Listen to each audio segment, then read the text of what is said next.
Yeah, I gotcha. Okay, perfect. We're going to roll straight into questions, and we're going to take our first question from Jeff Gluck. Go ahead, Jeff. Hey, Alex. These two Vegas races for you, probably could have won both of them. Probably could have swept Vegas. I know you said on TV you're disappointed given all that happened, but can you take something? You're seventh in the standings now. You're on the right side of things. Do you feel like you have any sort of positive momentum? Yeah, absolutely. I don't want to sound like I'm being negative by any means. I'm extremely happy with our race team, with the race car that we brought here today, the race cars that we've been bringing to the racetrack. Bristol was another easy top 5 day for us. Just kind of had that get away from us with a tire issue. So each and every week, we've had really fast race cars, and I'm so proud of my team to overcome kind of the rough times over the summer months and to regroup and be doing such a good job. It's awesome. So just I really wish that we would have won. I think, it was at least going to be a hell of a race between us and the 11.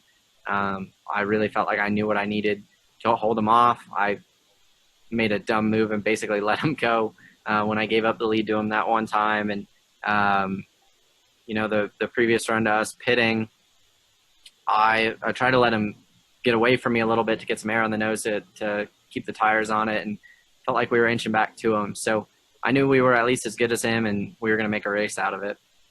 So when that caution comes out, how does that change things for you inside the car? You know that strategy is going to be shaken up, but I imagine you don't have like a full picture of what's going on. So how do you work through that inside the car? Well, I knew that the one was the leader, so I knew that it wasn't good. So it's about like getting punched in the gut by a really big dude. um, it's not a really great feeling, but at that point, all you can do is scrap as hard as you can and get all the spots you can. And these restarts are really tough, even with cars that you're significantly faster than. For 4 or 5 laps, it's really hard to pass them because everybody can run about wide open and side draft people and drag people back. So, our cars really aren't built to be great on restarts. They're built to be good long run cars, and that hurts when you have 3 or 4 cautions back to back to back like that. But at the same time, just still a great race car, and just got to do all you can to keep fighting. Thank you. Yeah, thanks, man. All right, we're going to take our next question from Bob Hawkers. Go ahead, Bob. Yeah, Alex, how did you feel the choose rule impacted decisions there late in the race, and how much of a difference do you think it makes in the end of a race like that?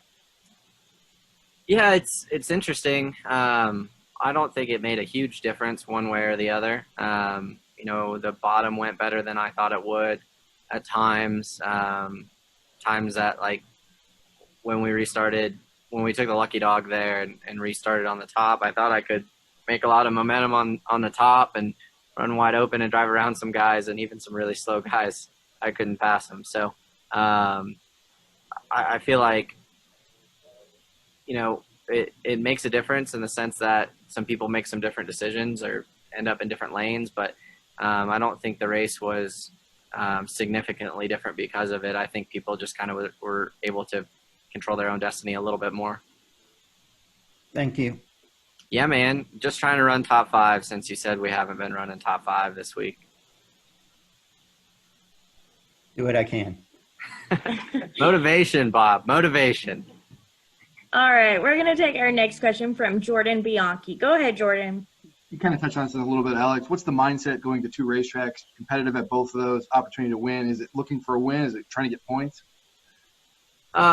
Every week you're looking for a win, right? But at the same time, we need to be smart about things. And this round of 12, for me, the last 2 years, I feel like, last year we started off, I think we finished 3rd at Dover.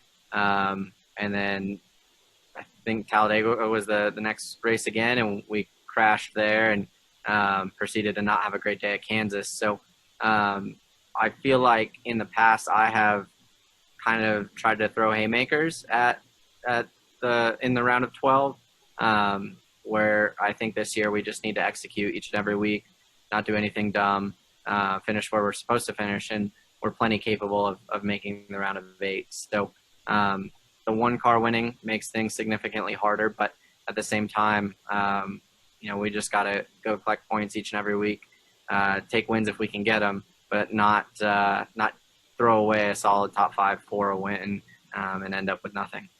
Thank you. Yep. All right, we're going to take a question from Marty with ROC Sports. Go ahead, Marty. Thanks, Amanda. Hey, Alex. Great run tonight, man. Thank you. First off, I'll start off with this. I'm not a driver, obviously, just a regular media member. And I'm noticing earlier on in the race that, Las Vegas is a very bumpy track. And then later on in the race, I noticed you obviously came in for those 4 fresh Goodyear tires with about 15 laps to go. So my question is, how important really was tire wear on those final laps when guys like Kurt Busch, Matt DiBenedetto were staying out trying to take a risk?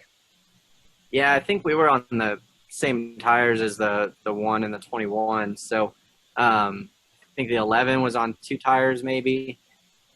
So it was interesting. I thought tires would be worth a little more than it was.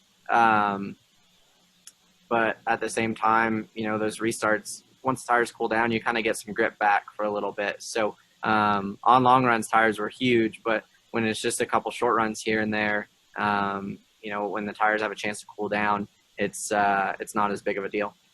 Those final 30 laps, how much fun was it racing out there and going for that win?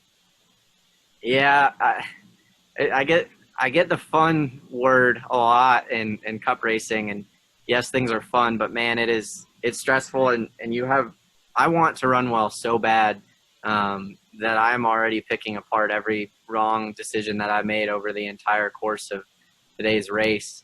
And I'm going to be doing that for the entire flight home and trying to think of what I can do better and then switch gears to thinking about what I need to do well at Talladega. So while having fast race cars and passing guys is a lot of fun, it comes with a lot of stress and a lot of pressure. So the race was fun, and this is a really fun racetrack. It's one of my favorite places, but it's a pretty tough mindset, pretty tough time of the year for sure. Thanks for your time, man. Nothing to be ashamed of. Great run tonight. Yeah, man. Thanks. All right, we're going to take our final question from Chris Knight. Go ahead, Chris. Hey, Alex. Thanks for your time. When you move on to the round of 8 and you go to places like Texas Motor Speedway and Kansas, are you encouraged by the performance that you had because your car was fast? No matter it was the fast of the day, it was fast at night, and those are tracks that can propel you into the Final 4. Yeah, for sure. I mean, those are some great places for us. I'm oddly excited to go to Martinsville, which for me is pretty funny, but we were really strong there too. So, yeah, I mean, we have a lot of great racetracks coming up for us. Being fast here at 1.5 miles is obviously good for that and good for those tracks, but there's not a track the rest of the season that we're not capable of running up front and capable of winning at. So every week we just got to do all we can and hopefully be there at the end of the year racing for a championship. Thanks, Alex. I appreciate your time. Yeah, thanks. All right, Alex, that's all the questions we have. Safe travels home. Thanks. Y'all have a good one.